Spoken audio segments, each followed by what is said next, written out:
Hello everyone, and finally welcome back to another episode of the Cardboard Engine Shed. It has been a while. I have no shortage of models to make videos on, I just haven't gotten around to it, so I thought I'd just sit down and record an episode. Of course, unscripted, as usual, I'll just go with it and make it up as I go along. But today's episode is on this, a Gauge 1 Fowler 4F. Now, this is quite a special model for me, because this is the first locomotive I've built that is successfully motorized.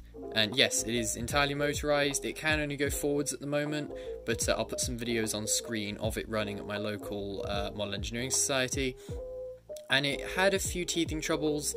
It still does, to be honest, but considering it does actually work, you know, I'm really happy with it. It's like, for what it is, and considering it is about 90 to 95% cardboard, it's pretty good. Of course, one thing that I did have to sacrifice was the flanges. The flanges, which, as you can see, are the sort of little ridge that just pokes out at the back of the wheel. You can see just there, and I had to make that out of plastic, because if I made them out of card, they just get completely shredded on the metal rails, which obviously is no use when you want an engine that stays on the rails. So I just decided to make them out of plastic instead. But everything else, of course, rods are still coffee stirrers, axles are still kebab sticks, you know, everything is how I usually do it, except the flanges are just plastic, because if they were card, they just wouldn't be strong enough to deal with going around a track. Of course, I use a 9-volt motor setup with 9-volt batteries. I have 6 rechargeable ones, because if they weren't rechargeable and I had to buy brand new batteries every single time, it would cost a fortune. So I thought it would be worth investing in some rechargeable batteries.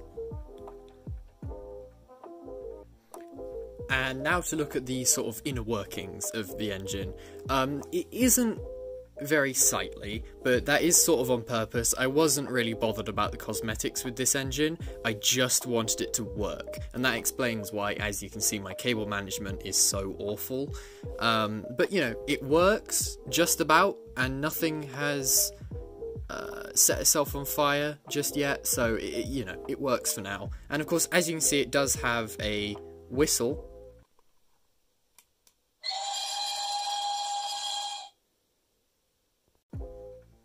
which is just a very, very cheap sort of sound system that I just got online. Most of the electronics in this locomotive are very cheap, so you know, it's most of it's readily available, which is good. I bought all the electronic components from Amazon, so you know, they were decently cheap. And as you can see in the locomotive, the body comes off in one big piece. It just makes everything easier.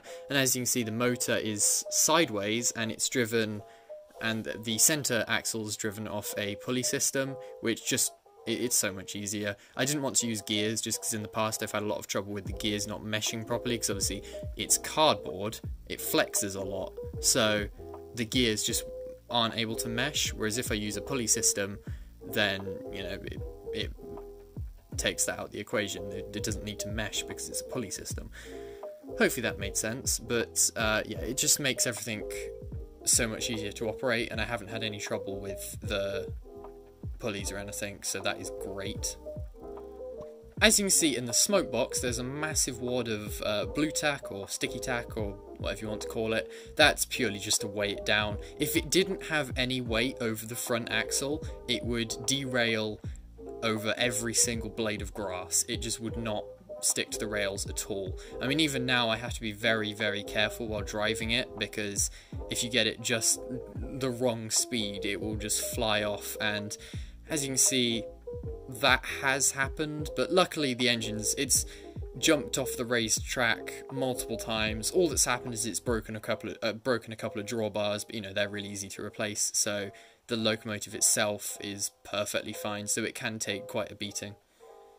And it handles points alright, but I mean, the main reason it can sort of handle curved track is the centre driving wheel is flangeless. It was originally flanged, but it was causing a lot of problems during testing, so I just decided to just take it out, and I replaced it with a flangeless driving wheel. It's made everything so much easier, and I'm very glad I did it. But yeah, that's basically the long and short of the locomotive. Of course, if you have any questions, please feel free to ask in the comments. I'll try and answer every question I get, but we'll see.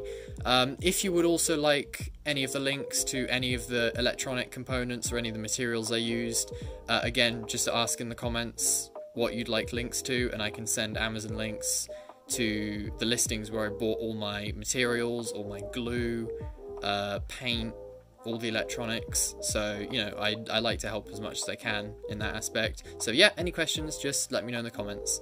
And I hope you enjoyed, and thanks for watching.